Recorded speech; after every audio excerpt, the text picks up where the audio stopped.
राम राम अगर स्पीड से बोलेंगे तो एक राम शब्द दूसरे पर चढ़ जाएगा, जैसे रेलवे के डिब्बे चढ़ जाते एक्सीडेंट में, ऐसा हो जाएगा। फिर भी ये बात सच्ची है कि सतत करना चाहिए। तो सतत आप राम राम करें या कृष्ण कृष्ण करें ये संभव नहीं, लेकिन सतत जो राम तत्व है, सतत जो कृष्ण तत्व है, उसका बोध हो जाए तो आपका सतत सुमरण हो सकता है, नहीं तो नहीं हो सकता। गीता ने कहा सततम कीर्तयन्तो माम, और श्रीमद् भागवत ने कहा वाग गदगदा द्रवते यस्य चित्तम हसति क्वचित रुदति भीक्षणम उद्गायन्ति विलज्जे नृत्यन्ते च मद्भक्तो भुवनम पुनाति। कभी वाणी गदगद हो जाती, कभी कंठ भर आता है, कभी हंसता है, कभी रोता है, कभी लज्जा छोड़कर नाचता है। ऐसा मेरा जो भक्त है, हे उद्धव, वो त्रिभुवन को पवित्र करता है, लेकिन सतत वो नाच नहीं सकता, सतत हंस नहीं सकता, सतत रो नहीं सकता।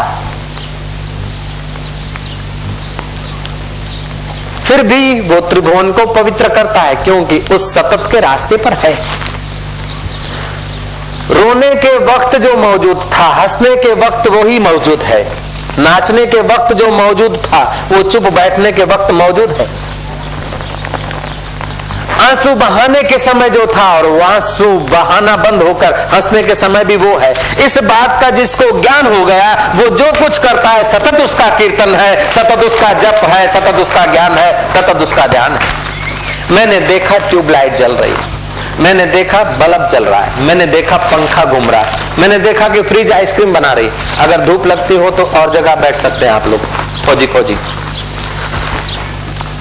अरे बाबा जी, जन्म जन्म की तपन मिट रही तो बाहर की धूप की क्या ताकत है कि हमें तपा रही।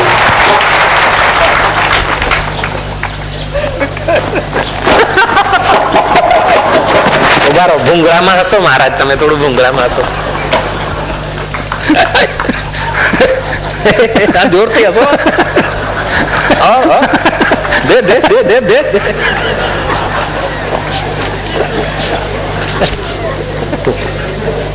नारायण नारायण। આવી મજા 24 વર્ષના મૌનમાં નહોતી આવી। लो हाथ मिलाओ।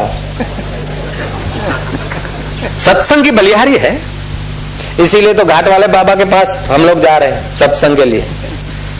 सत्संग सत्संग है।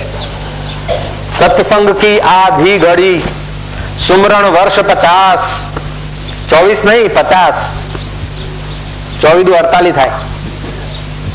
सत्संग की आधी घड़ी सुमरण वर्ष 50, वर्षा वर्षे एक घड़ी अर्थ फिरे 12 मास। रेट 12 महीना फरे तो એટલું પાણી ના ફેંકી શકે કે અડધી ઘડીમાં જે માવઠું આવે ને તોય લીલા લહેર કરી નાખે। લો, सत्संग वो चीज है। गाय दिन भर रूखा सूखा खाती, कहीं डांट खाती, कहीं डंडा खाती है, लेकिन दिन भर के परिश्रम के बाद वो मधुर दूध बना लेती है, पूरे शरीर में होता है। वो मधुर दूध उसका बछड़े को देखते ही ठीक जगह पे आ जाता है और बछड़े को तैयार माल मिल जाता है। ऐसे ही अगले जन्मों में, गत जन्मों में, इस जन्म में, बचपन में, उपनिषदों के पत्तों में, गिरी गुफाओं में और ऋषि मुनियों के वचनों में, साधु संतों की मुलाकात में जो कुछ जाना पाया और अपनी प्रयोगशाला से जो पसार किया, वे सारे के सारे अमृत जिन संतों को मिले और उनके सामने श्रोता रूपी बछड़े आ गए तो उनको तैयार माल कान में मिल जाता है। इसीलिए सत्संग सुनने वाले बहुत फायदे में। सत्संग करने वाले तो 12 से 5 तक करेंगे, लेकिन सुनने वाला स्वतंत्र है। 12 से 4 तक आए, बीच में खिसक जाए तो भी चले, हम तो बैठे ही रहे, उनको भाग जाना हो तो जा सकते। सत्संग करने वाला एक एक शब्द के पीछे एक एक बराबर शास्त्र को, अनुभव को, महापुरुषों को बिठाता हुआ जमाता जमाता बोलेगा। लेकिन सत्संग सुनने वाला 2 शब्द सुने और 4 में खुंजलाता फिरे तो स्वतंत्र है, अधीन। हकीकत में श्रोता को जितना लाभ है उतना और किसी को लाभ नहीं, उतना धनवान को लाभ नहीं। हाँ, सत्संग से धन नहीं मिलता, सत्संग से सत्ता नहीं मिलती है, लेकिन दुनिया भर की सत्ताएं, दुनिया भर का धन जो चीज नहीं दे सकता है वो चीज सत्संग से हंसते हंसते मिलती है। ये हजारों का अनुभव है। बैठे हैं, सत्ता देखी, जय श्री कृष्ण।